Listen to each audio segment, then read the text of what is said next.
A continuación, Noticiero Telesucesos. Clasificación A. Apto para todo público. Un noticiero pensado para usted porque se lo merece. Nos acercamos a la realidad desde diferentes perspectivas.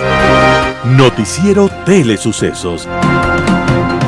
Primera parte del Noticiero Telesucesos, con las noticias más importantes del día. Bienvenidos a su Noticiero Telesucesos. Este espacio informativo llega gracias a Preescolar El Parque. Estamos seguros de ser únicos por haber creado un lugar especial en que las fantasías de los niños se hacen realidad y haber desarrollado un lugar excepcional para crecer, aprender y ser felices. Con orgullo tenemos la certeza de que somos el centro de desarrollo infantil más avanzado de la ciudad. Comuníquese al 099 73 72 081. Sean ustedes bienvenidos a su Noticiero Telesucesos.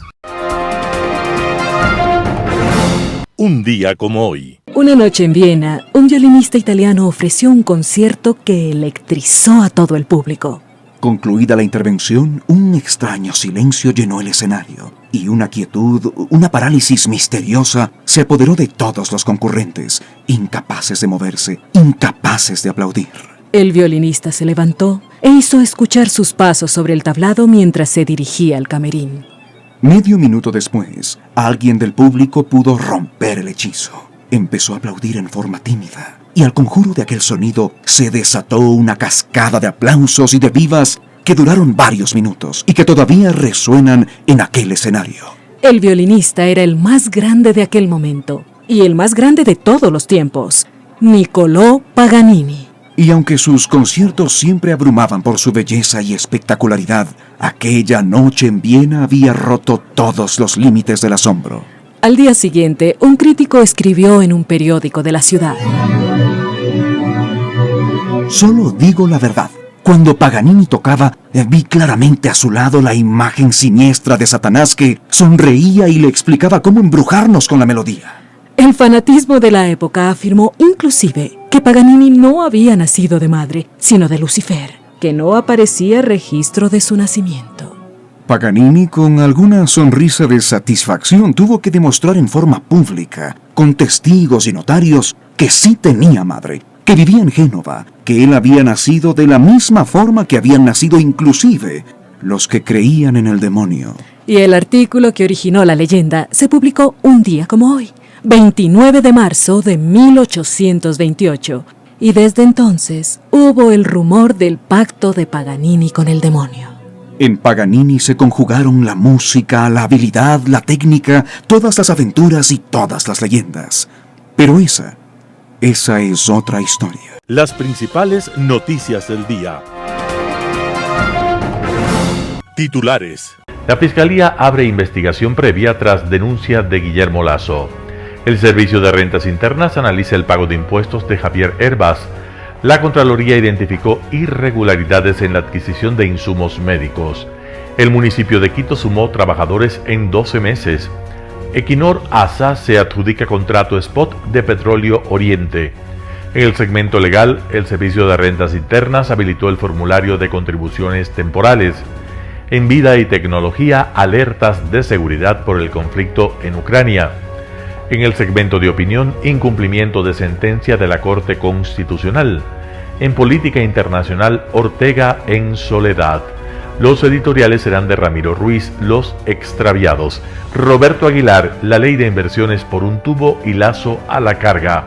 José Hernández, muerte cruzada o pacto con Correa y Nebot. El plot de la noticia. Noticias del día. La Fiscalía abre investigación previa tras denuncia de Guillermo Lasso. La Fiscalía General del Estado inició este domingo 27 de marzo de 2022 una investigación previa por los hechos denunciados por el presidente de la República, Guillermo Lasso. La entidad dijo que tiene esa potestad de acuerdo con sus competencias constitucionales y legales. Según el primer mandatario, los legisladores habrían solicitado beneficios económicos a cambio de su voto a favor del proyecto de ley de inversiones. La Fiscalía aseguró que llevará adelante una investigación objetiva que reúna los elementos de convicción, de cargo y descargo que le permitan decidir si formula o no una imputación penal. Lazo reveló los nombres de los 5 asambleístas y un asesor quienes habrían incurrido en un presunto acto de corrupción. Estos asambleístas son Rosa Cerda, Gisela Molina, Edgar Quesada, Celestino Chumpi y Cristian Yucaya, así como el asesor legislativo de este último, Marcelo Rosero. Y el acto de corrupción es relacionado con la tramitación en la Asamblea Nacional del proyecto de ley de inversiones, donde aquellos legisladores habrían pedido beneficios económicos para así, a cambio, dar o consignar su voto a favor del antedicho proyecto de ley. La Fiscalía también hizo un llamado a los ciudadanos que puedan aportar con elementos que contribuyan al desarrollo de esta investigación, a que los pongan en conocimiento de la institución para procesar a los responsables y evitar la impunidad. SRI analiza el pago de impuestos de Javier Hervas. El Servicio de Rentas Internas, SRI, informó que se encuentra ejecutando acciones de control tributario respecto al pedido del primer mandatario envió el sábado 26 de marzo a la directora nacional del SRI, Marisol Andrade, con el objetivo de iniciar una investigación sobre el manejo tributario del ex candidato presidencial Javier Hervas. La entidad tributaria manifestó que también se encuentra realizando todos los análisis técnicos correspondientes sobre el hecho y además está efectuando acciones legales dentro del ámbito de sus competencias enfocadas en proteger los intereses estatales, principalmente aquellos relacionados a la justa recaudación de tributos, fortaleciendo el combate de posibles prácticas tributarias nocivas. La Contraloría identificó irregularidades en la adquisición de insumos médicos. En un reporte de control público, la Contraloría General del Estado identificó irregularidades en adquisiciones de insumos médicos y de medicamentos efectuadas por el Instituto Ecuatoriano de Seguridad Social, IES, y el Ministerio de Salud Pública del Ecuador entre 2013 y 2021. En 77 informes se evidenció falta de mecanismos adecuados para el control y la administración de los inventarios en las bodegas y las farmacias. Eso ocasionó desabastecimiento en las unidades médicas, inconsistencias en los registros, desconocimiento de la cantidad de fármacos e insumos disponibles y falta de información sobre su uso y su destino. Las gestiones para recuperar préstamos a otras dependencias se dejaron de lado, por lo que los centros de salud y además los hospitales no contaron con los elementos para atender las necesidades de los pacientes. Por todas las omisiones, se adquirieron medicamentos sin certificaciones ni registros sanitarios. Los proveedores no contaron tampoco con permisos de funcionamiento ni garantizaron la calidad de los insumos conforme a la normativa establecida por la Agencia Nacional de Regulación, Control y Vigilancia Sanitaria. El incumplimiento de las obligaciones contractuales por parte de los proveedores del Estado es la tercera falencia. Esto incluye retrasos en la ejecución de los contratos, aprobación injustificada de prórrogas, fármacos que incumplieron las especificaciones técnicas y contratistas que incumplieron con la entrega de todos los productos que ofrecieron. En estos casos, las instituciones públicas no aplicaron las multas establecidas en los diferentes contratos, afectando así los recursos institucionales. El municipio de Quito sumó trabajadores en 12 meses. Según cifras de transparencia del Cabildo, en el 2021 cerró con 10.106 trabajadores municipales. Si se compara con el 2020, hay un incremento de 596 empleados, lo cual implica un aumento del 6%. ¿Cuánto representa en dólares? En el 2021 se cerró el año con 132 millones de dólares en salarios, 8 millones de dólares más frente al 2020. La explicación para el mayor número de personal es que en el 2020 se restringió las contrataciones por austeridad ante la crisis económica agravada por el COVID-19. aseguró Freddy Erazo, administrador general del municipio de Quito. La situación llevó a que en el 2021 se generen las nuevas contrataciones que no se pudieron efectuar el año de la pandemia. Este año, el municipio ha empezado un proceso de optimización según el administrador general del Cabildo.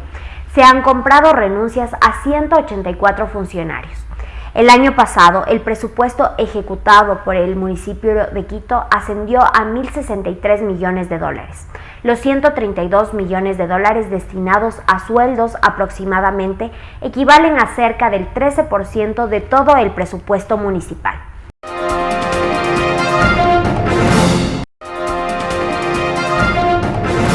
Equinor ASA se adjudica contrato spot de Petróleo Oriente.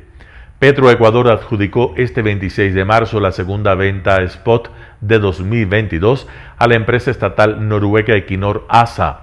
La adjudicación contempla la exportación de 1.080.000 barriles de Petróleo Oriente. Los embarques de Petróleo Oriente se podrán realizar en 3 cargamentos desde el terminal de Balao o en un solo cargamento desde el terminal Punta Gorda del oleoducto de crudos pesados OCP. El gerente de Petroecuador, Ítalo Cedeño, prevé que esta venta de petróleo genere ingresos totales por unos 119.6 millones de dólares para Ecuador, que serán recibidos en abril de 2022. Cedeño destacó que este tipo de concursos públicos y transparentes permiten mejorar la oferta de petróleo y eliminar a los intermediarios de la exportación de crudo. Se trata de la primera vez que la empresa Equinor ASA obtiene un contrato petrolero en Ecuador. Para esta exportación, Petroecuador invitó a 48 empresas calificadas en el registro de proveedores de la Gerencia de Comercio Internacional. Novedades legales a cargo del estudio jurídico Naranjo Martínez. Novedades legales. El SRI habilitó el formulario de contribuciones temporales. El 24 de marzo del 2021, el Servicio de Rentas Internas SRI habilitó el formulario para la declaración y pago de las contribuciones temporales para el impulso económico y sostenibilidad fiscal tras la pandemia COVID-19, de acuerdo a lo establecido en la Ley Orgánica para el Desarrollo Económico y Sostenibilidad Fiscal tras la pandemia COVID-19. Recordamos que están obligadas al pago de las contribuciones las personas naturales que al 1 de enero del 2021 posean un patrimonio individual igual o mayor a $1 millón o cuando exista sociedad conyugal igual o mayor a $2 millones. Las personas naturales solamente pagarán la contribución en el 2022. Las sociedades que al 31 de diciembre del 2020 posean un patrimonio neto igual o mayor a $5 millones, las sociedades estas pagarán la contribución en el 2022 y 2023. Las personas naturales y sociedades deben realizar la declaración hasta el 31 de marzo del 2022 mediante el formulario disponible en el portal web institucional del SRI www.sri.gov.es. La declaración se deberá presentar inclusive para los casos en que el contribuyente no genere una contribución a pagar. En el mismo formulario podrán registrar la información correspondiente quienes deseen acogerse al régimen impositivo voluntario único y temporal para la regularización de activos en el exterior. Los contribuyentes que deseen acogerse a este régimen lo podrán hacer hasta el 31 de diciembre del 2022. Este ha sido el segmento jurídico, gracias al auspicio del estudio jurídico Naranjo Martínez y su guía. Vida y tecnología. Hola amigos, gracias por acompañarnos en este espacio de su noticiero Telesucesos dedicado a la vida y a la tecnología. Estamos con ustedes precisamente para alertar algo que muchos usuarios a través de redes sociales están ya posteando de los fraudes con el pretexto de ayuda a Ucrania. El conflicto bélico trae también detrás de sí este otro conflicto que es el de los cibercriminales. Nosotros estamos viendo que hay varias formas de estafar, engañar o simplemente quedarse con dinero, bitcoins, información de los usuarios con el pretexto de Ucrania. Los mensajes pueden ser ayuda a Ucrania o un token para Ucrania. Hay varias formas en las que están llegando a través de nuestros dispositivos, ya sea el correo electrónico, los mensajes de WhatsApp, mensajes que pueden estar siendo utilizados para aprovechar nuestra ingenuidad también y la voluntad de ayudar al pueblo de Ucrania que en este momento está pasando por momentos difíciles. ¿Qué es lo que nosotros sugerimos? Lo primero es que verifique de dónde viene esa información. Hay muchas personas que comparten a través de WhatsApp, por ejemplo, estos mensajes de ayuda. Ucrania nos necesita, es el momento de estar atentos y empiezan a compartir esos mensajes. La otra cosa es que si usted recibe un correo electrónico con también el pedido de una persona o una organización que está pidiendo recibir fondos para enviarlos al pueblo de Ucrania, verifiquen de dónde viene. Lo mejor es entrar, no a través del link que le aparece en ese correo o en ese mensaje de WhatsApp. Si usted hace clic en ese link, es decir, en esa línea que le lleva a otro lado, muy probablemente usted ya está siendo expuesto. Lo primero que les advertimos es, no hagan clic en ningún enlace. Usted recibe un correo y quiere solidarizarse con una persona o una organización, empiece a buscar a través del buscador de su navegador web, si es que efectivamente esa organización existe, si está avalada, si está reconocida. Lo mejor es hacerlo a través de organizaciones que ustedes conozcan. Es decir, Naciones Unidas, por ejemplo, puede ser una de las formas de canalizar esto a través de los organismos que atienden, por ejemplo, a niños o a los refugiados, pero son organizaciones que están siendo reconocidas. Eso es lo primero. La otra cosa es que ustedes pueden buscar otras alternativas, como por ejemplo, en América y en nuestro país, por supuesto, hay varias organizaciones como las organizaciones a través de distintas iglesias que se están organizando para canalizar recursos para allá. Esa puede ser otra de las formas. O si ustedes quieren entrar directo a organizaciones en Europa, lo pueden hacer, porque ustedes pueden hacer donaciones o poner ayudas a través de sus cuentas bancarias. Pero siempre yendo directamente a ellos, encontrando la forma de usar. No se deje engañar con los mensajes o los videos que dicen yo necesito su ayuda y póngame una ayuda en este link. Ese link ya nos está advirtiendo que no es lo suficientemente real. Hay otro factor que deberíamos pensar, tanto los usuarios como las organizaciones, es decir, las empresas, no importa el tamaño, porque a veces pensamos que como yo soy una empresa pequeña, eso no me va a llegar a mí. El gobierno de Estados Unidos ha anunciado y le ha pedido a las compañías norteamericanas de todo tipo, comenzando por las gubernamentales, que tengan especiales cuidados porque hay una guerra cibernética detrás de este conflicto bélico. Entonces, eso es otra cosa. Pídale a su técnico, a la persona que trabaja con usted o a la empresa que le da el servicio de seguridad de la información, que también considere, haga un barrido de su seguridad por si acaso, porque en este momento hay muchos elementos que están en juego en nuestra sociedad. Y esa es la razón por la que nosotros le ponemos este tema a su consideración. Muchísimas gracias por estar nuevamente con nosotros. Esto es Vida y Tecnología. Hasta una próxima oportunidad. Un panorama de noticias para su estatura intelectual.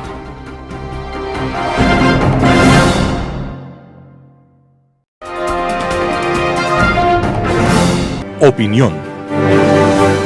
Incumplimiento de sentencia de la Corte Constitucional es mi opinión de este noticiero. Estimadas amigas, estimados amigos, cordiales saludos para ustedes. La Corte Constitucional puso en vigencia la sentencia el 28 de abril del año 2021, aquí está, la sentencia de la Corte Constitucional, para que se pague de manera correcta las pensiones a las personas que se jubilen y también en la sentencia hay la disposición para que se repare el pago de la pensión jubilar de forma correcta a las personas que fueron perjudicadas en la jubilación a partir del 4 de agosto del año 2017, año en el cual el señor Richard Espinosa Guzmán, presidente del Consejo Directivo en ese entonces, de manera ilegal, de manera inconstitucional, de manera abusiva, puso en vigencia esa resolución para disminuir el pago de las pensiones jubilares, contradiciendo el procedimiento aritmético que establece el artículo 229 de la Ley de Seguridad Social, que dice, para pagar las pensiones jubilares, señores del Seguro Social, le dice la ley, simplemente ustedes seleccionen los 5 mejores años de sueldos y salarios. Ya, años completos, de 12 meses, ¿no? Una vez que ustedes hayan seleccionado esos 5 años de mejores sueldos y salarios, lo que tienen que hacer es una división para 12 meses de cada año, para obtener el promedio mensual de cada año. Entonces va a haber como resultado 5 meses de mejores sueldos y salarios. Y luego les dice la ley, señores del Seguro Social, hagan una segunda operación, sumen los ingresos de los 5 mejores sueldos y dividan para 5, y así ustedes podrán obtener el valor, la cantidad del pago de la pensión jubilar mensual. ¿Qué hizo el señor Richard Espinosa? El señor Richard Espinosa, apartándose de la disposición de la ley, se fue a través de otra resolución, o digamos adoptó pues en vigencia otra resolución, la 554, el 4 de agosto del 2017, y rompió este principio de la ley, rompió este sentido de la norma, para aplicar a través de resolución, más bien que se aplique un método geométrico. ¿Qué puso el señor Espinosa? De que se obtenga la raíz de las 60 remuneraciones, que se tenga el producto aplicando la raíz de las 60 remuneraciones, ¿no? Y entonces, claro, allí redujo sustancialmente el pago de la pensión jubilar, causando un perjuicio económico, un daño material a las personas que se jubilaron a partir de agosto del año 2017. Porque nosotros recordemos lo que nos decía nuestra querida profesora o profesor en escuela, en 3er grado, en 4º grado, nos decían, por ejemplo, nos hacían realizar ejercicios en la matemática, y nos decían, divide 25 para 2 para que obtengas el promedio, y dividiendo 25 para 2 nos da 12.5. Ese es un método aritmético, una simple operación aritmética. En cambio, si la profesora de 3er grado o de 4º grado o el profesor nos enseñaba, en cambio, a sacar la raíz cuadrada de 25, ya no era 12.5, sino que la raíz cuadrada de 25 es 5. Entonces, con esta referencia, con este ejemplo que les pongo, de esa manera afectaron a las pensiones jubilares de quienes nos jubilamos a partir del 4 de agosto del año 2017.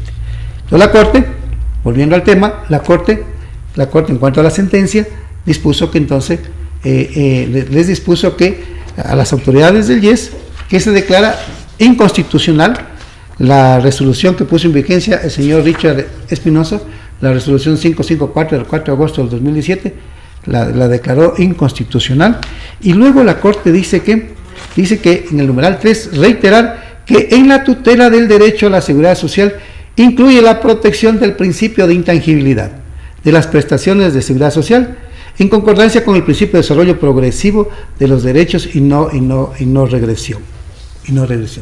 Si me pagan menos de lo que me debían pagar, me causaron un daño material, fuimos a una acción regresiva, y este concepto, se violó este concepto de la intangibilidad de los derechos al reducir el pago de la pensión jubilar.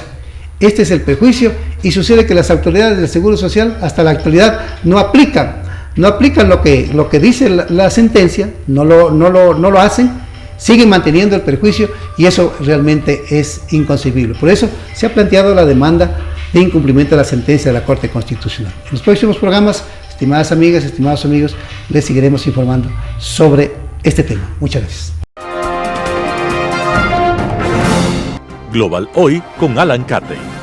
Durante la llamada Guerra Fría, los ámbitos deportivos y culturales eran escenarios de una lucha que no se limitaba a lo ideológico y a lo político, sino que se extendía a los campos de encuentro correspondientes. En los Juegos Olímpicos y en competencias de alto nivel, no era nada raro encontrar expresiones políticas, asunto que se ha ampliado entre los deportistas actuales para expresar posturas de apoyo o rechazo a determinadas prácticas públicas, particularmente el racismo, la violencia o la guerra. Dentro de esta práctica, tal vez una de las más extremas era el abandono por parte de uno o más deportistas de un equipo o delegación a su equipo y la solicitud de asilo político de los desertores, asunto que en el 99% de los casos se daba en deportistas o en artistas de países que eran parte del bloque socialista. De hecho, no recuerdo ningún caso de artistas o deportistas que pidieran asilo alguna vez en uno de tales países. Era motivo de especulación determinar cuántas deserciones se producirían en tal o cual evento. Incluso fue motivo de sátira y de burla. ¿Qué es un dúo?, se preguntaba, y la respuesta era lo que quedaba de una orquesta sinfónica cubana tras una gira por Europa. En realidad, lo que se reflejaba era el rechazo que esos actores sentían por las limitaciones que encontraban en sus países de origen, a pesar de vivir en ellos en una condición privilegiada que el sistema les garantizaba como símbolos del éxito del mismo. Aún así, y a riesgo de saber que sus familias serían castigadas, el anhelo de libertad, de escapar de una asfixia moral y ética en unos estados que los utilizaban para exhibirlos en una suerte de escaparate ideológico, tales deserciones eran habituales.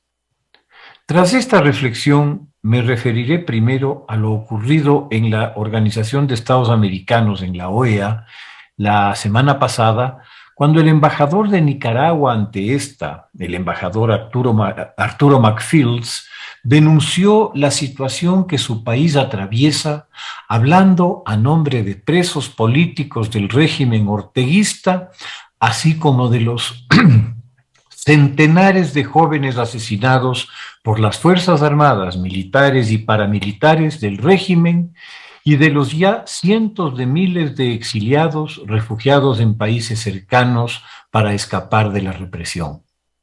En su denuncia, McFields no deja duda sobre la absoluta ilegitimidad del régimen tras una elección de la cual estuvieron ausentes, sea por estar presos o exilados, todos los candidatos opositores al gobernante Daniel Ortega y Señora.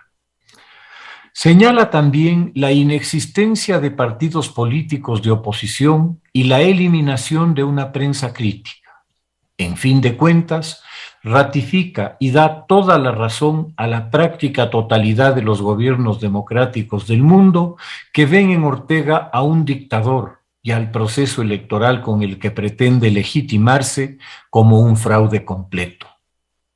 Para terminar, McFields vota, en su condición aún de embajador ante el organismo continental, por el acuerdo de apoyo a Ucrania ante la agresión rusa que exige la retirada inmediata de las tropas rusas de Ucrania, aun cuando su voto no ha sido consignado y Nicaragua aparece como ausente.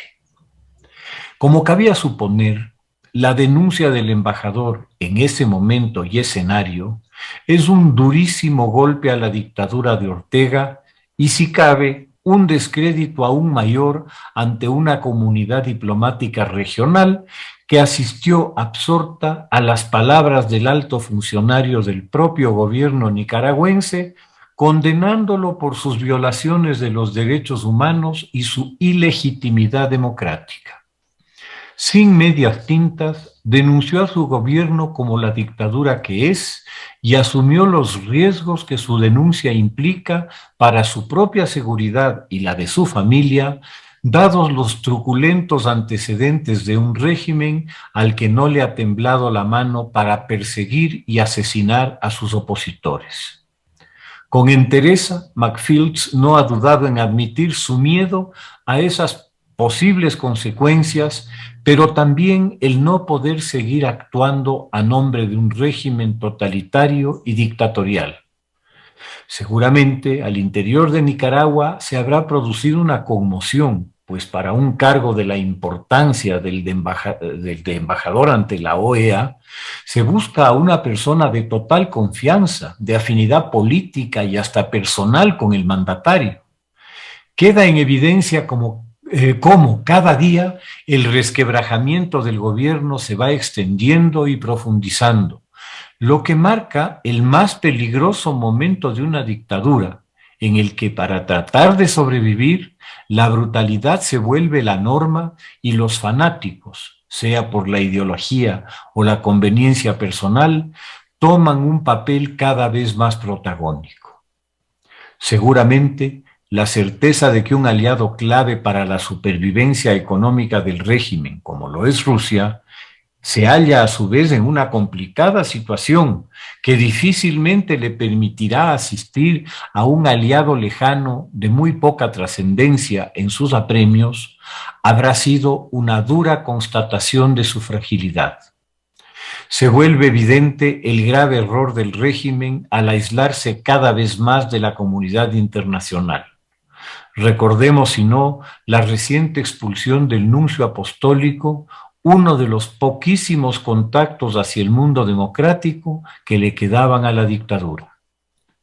Para completar el escenario de soledad cada vez mayor de Ortega y su régimen dictatorial, una semana más tarde, el doctor Paul Reichler, puntal internacional en lo jurídico de Nicaragua, artífice de algunos de los éxitos más importantes del país ante la Corte Internacional de Justicia en temas de delimitación de fronteras marinas, también de manera pública, en una carta abierta a Daniel Ortega, renuncia a seguir colaborando con él por no ser más la persona por la que alguna vez tuviera admiración, por tratarse, como en su carta lo dice, de otro Ortega, que a partir de 2018 se ha vuelto un tirano y un dictador que ha causado la muerte de cientos de jóvenes y el encarcelamiento o exilio de miles.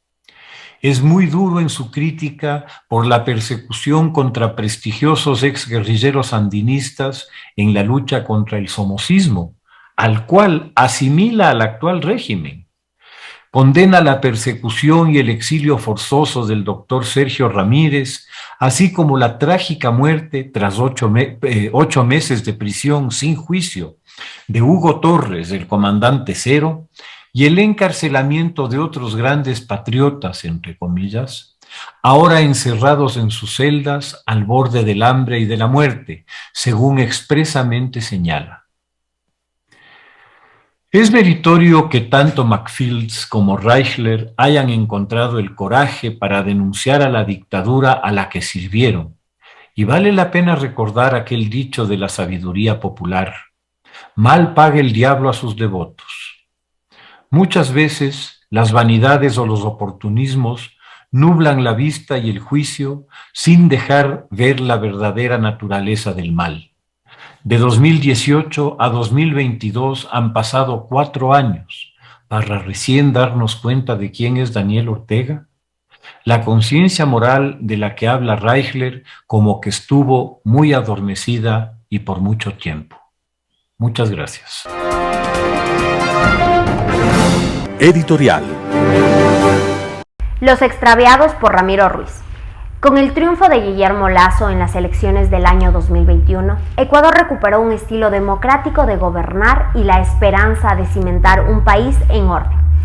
Un trabajo importante para recuperar la economía y fomentar la certeza, sin duda, fue el éxito de la vacunación.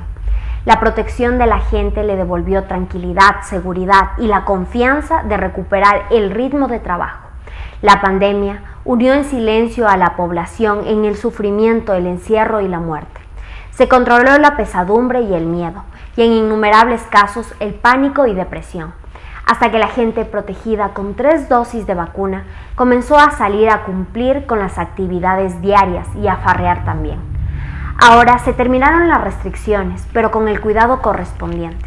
Sin embargo, no ha sido suficiente. Mientras la sociedad está desplegándose en la vida normal, el gobierno y la Asamblea Nacional siguen extraviados en los debates intrascendentes. El gobierno no muestra un liderazgo fuerte que defienda la democracia y el desarrollo.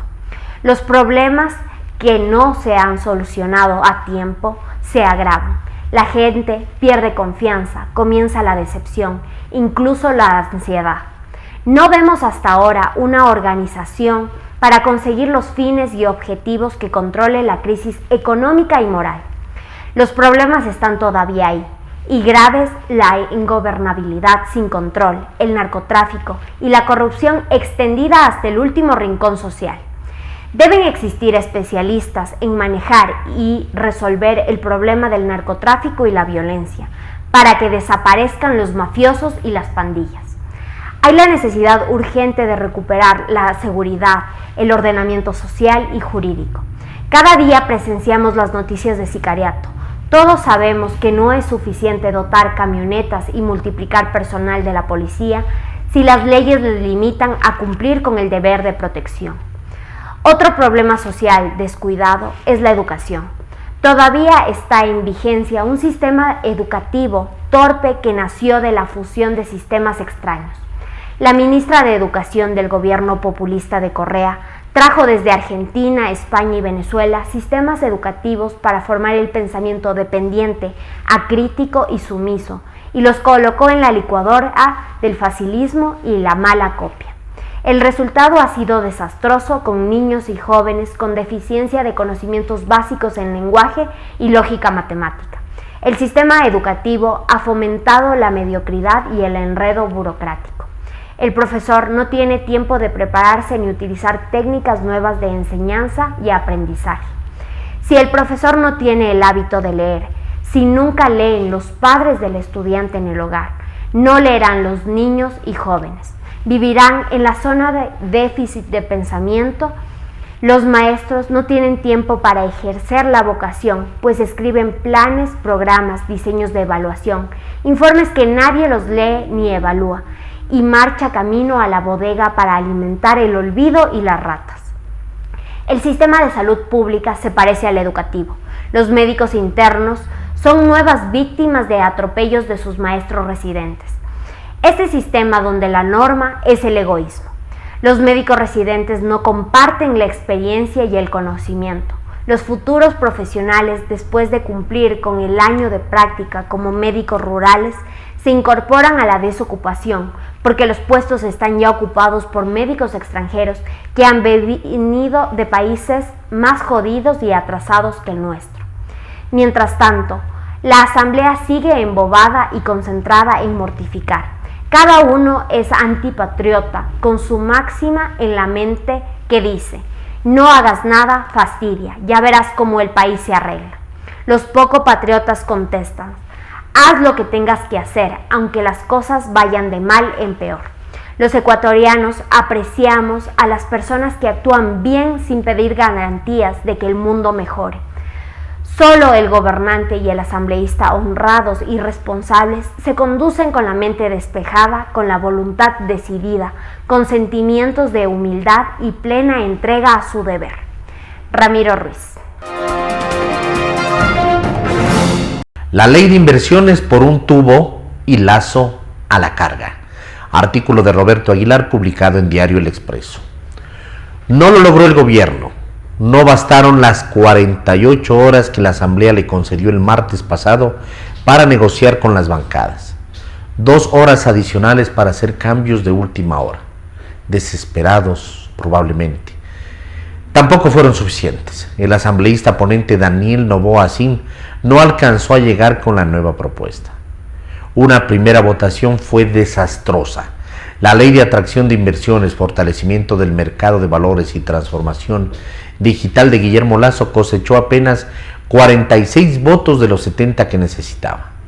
La moción para negarla, en cambio, logró 87.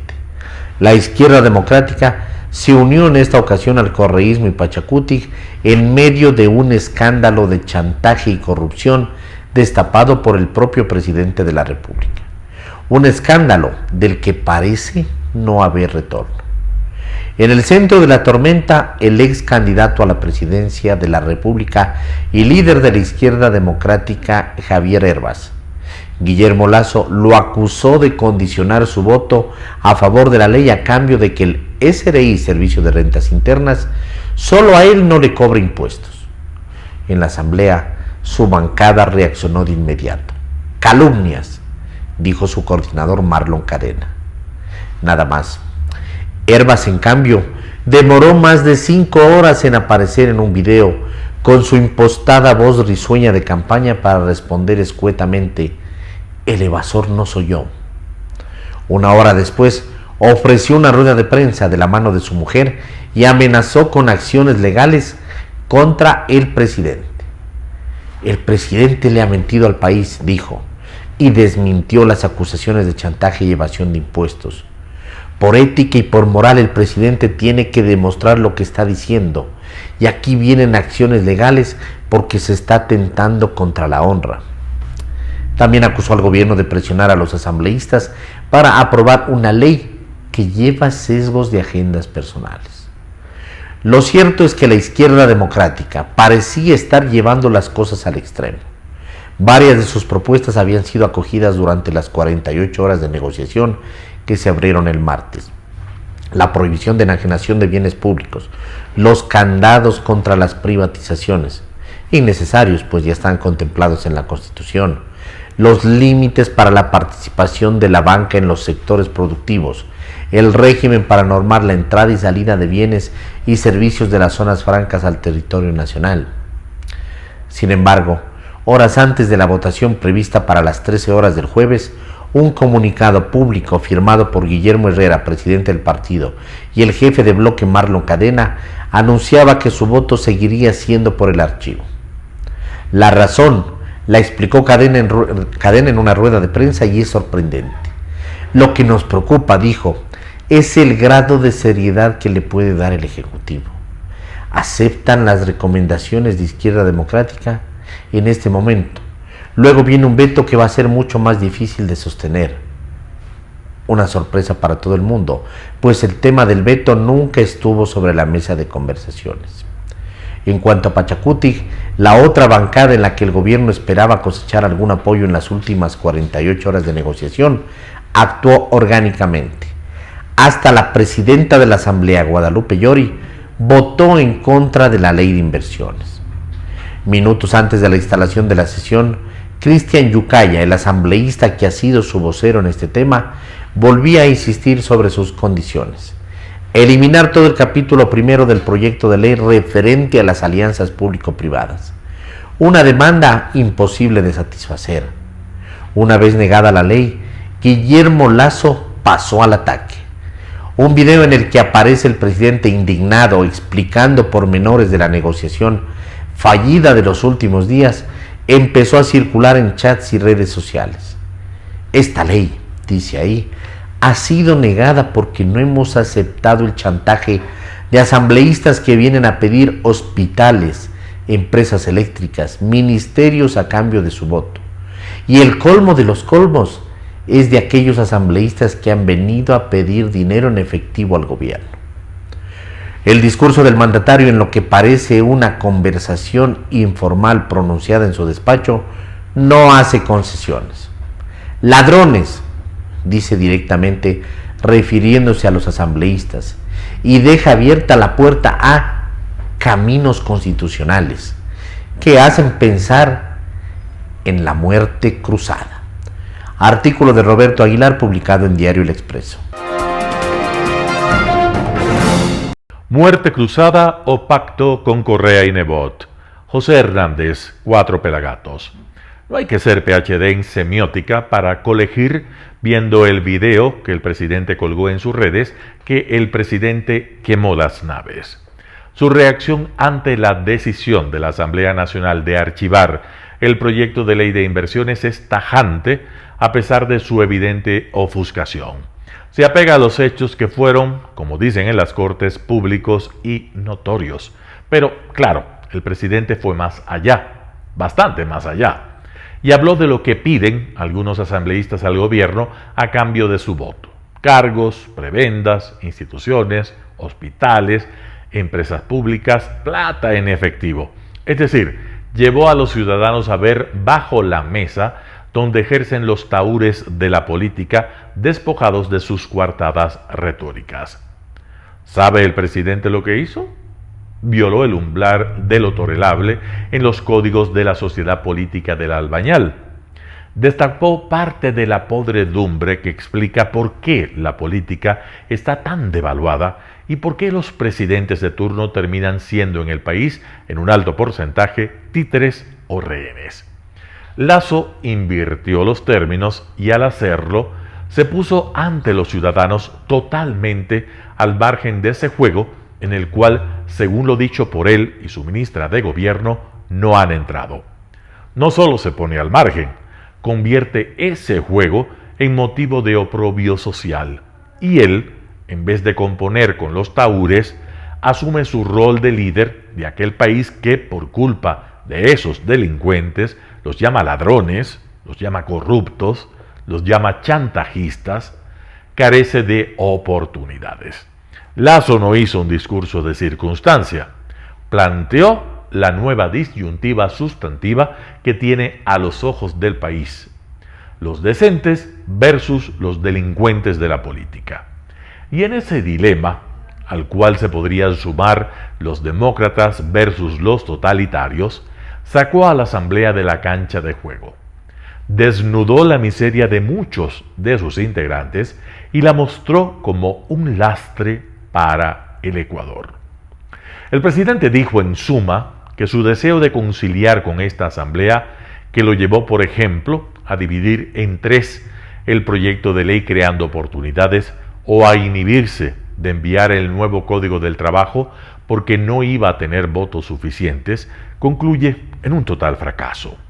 Y que además de padecer de debilidad política congénita, no admitirá que sus reformas económicas tengan que ser, por mero capricho o por extorsión a la cual no dará paso, irremediablemente archivadas. ¿Qué le queda si no sirve el diálogo y si la negociación es canje de votos por delitos? La única salida decente, aunque incierta, es la muerte cruzada. Hay asesores suyos que hablan de otros mecanismos, pero no atinan a precisarlos. Y se sabe que en su entorno hay pocos partidarios de la muerte cruzada, quizá porque parte de su equipo viene de la banca, donde arriesgar no es precisamente una virtud.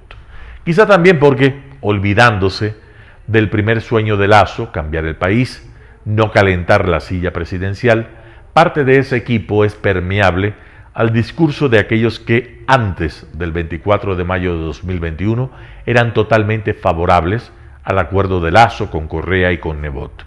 Y hoy, ante los imponderables de la situación, creen que toda cuenta hecha es mejor volver a ese escenario que exponerse en las urnas. Lasso pasa así del relato "Yacu puede ganar Arauz, no tú", a "si vas a las urnas seguramente perderás". En el primer caso probó que era falso. En el segundo, y con mejores condiciones que las que conoció en la primera vuelta de 2021, no se sabrá si no decreta la muerte cruzada. En este caso cabe otra interrogante fundamental: ¿cómo gobernará tras haber quemado las naves? Porque además de tener en su contra a Correa y a Nebot, a pesar de que el Partido Social Cristiano sí votó en contra de las amnistías y a favor de la ley de inversiones, acaba de perder supuestos aliados como Pachacutic y la izquierda democrática. Es mucho. Sun Tzu aconseja no dejar que rivales o enemigos se unan. Eso es lo que harán si Lasso no los dispersa yendo a las urnas. Pero ¿cómo evitará que no suben si tras lo ocurrido en la Asamblea y tras sus denuncias vuelve a la rutina como si nada hubiera pasado? A menos que, tentado por los demonios que lo habitaron antes de posesionarse, y a la luz de la mezquindad y la ceguera de Pachacutic y de la izquierda democrática, el presidente apueste con los votos de Correa y de Nebot en la Asamblea. Él conoce el precio y el costo. En ese caso no habría muerte cruzada, sino muerte moral. José Hernández, Cuatro Pelagatos.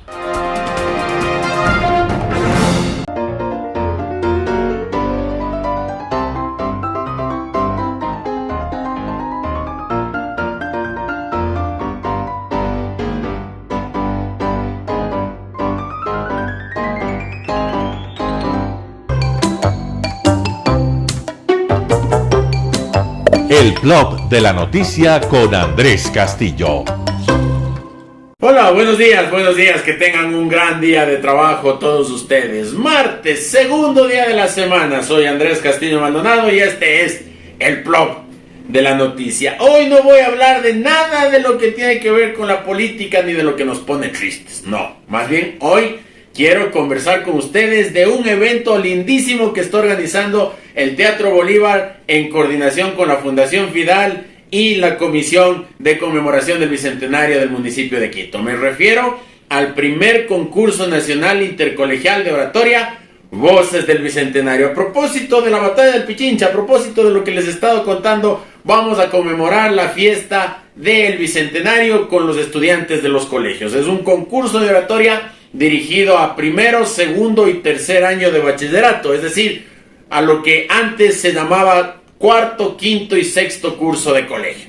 Ustedes pueden participar, se pueden inscribir, señores padres de familia, inscriban a sus hijos. Ustedes, estudiantes que están viendo este video, inscríbanse también. Y si es que usted es maestro de alguna institución educativa, inscriba a su colegio. Lo puede hacer a través de la dirección de correo electrónico vocesdelbicentenario@hotmail.com. Les repito, vocesdelbicentenario@hotmail.com. Aquí vamos a hablar sobre la batalla del Pichincha, sobre sus próceres, sobre los valores que nos dejó esa gesta heroica. Y claro, los jóvenes de colegio pueden participar y pueden ganarse muy buenos premios que está gestionando la organización del evento. Volvamos a la oratoria, volvamos a comunicarnos a través del mensaje oral. Tratemos de conmover a un público con nuestra palabra. Eso es súper importante para el desarrollo del pensamiento y para el desarrollo integral de nuestros estudiantes. Así es que no se olvide, a través de vocesdelbicentenario@hotmail.com, ustedes hasta el 31 de marzo podrán inscribir a sus colegios para participar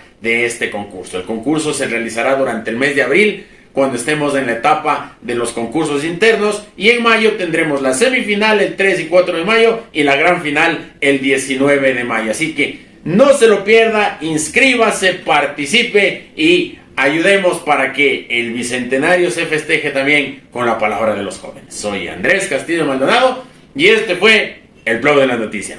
Nos vemos mañana, chao, que tengan un buen día. Gracias por sintonizar el noticiero Telesucesos. Este espacio informativo llegó gracias a Preescolar El Parque. Estamos seguros de ser únicos por haber creado un lugar especial en que las fantasías de los niños se hacen realidad y haber desarrollado un lugar excepcional para crecer, aprender y ser felices. Con orgullo tenemos la certeza de que somos el centro de desarrollo infantil más avanzado de la ciudad. Comuníquese al 099 73 72 081. Síganos en nuestras redes sociales: Facebook Telesucesos Quito, Instagram @telesucesos_, Twitter @telesucesos29, YouTube Telesucesos HD y en nuestra página web www.telesucesos.net. Hasta mañana. Lo mejor de la mañana informando para usted. Noticiero Telesucesos.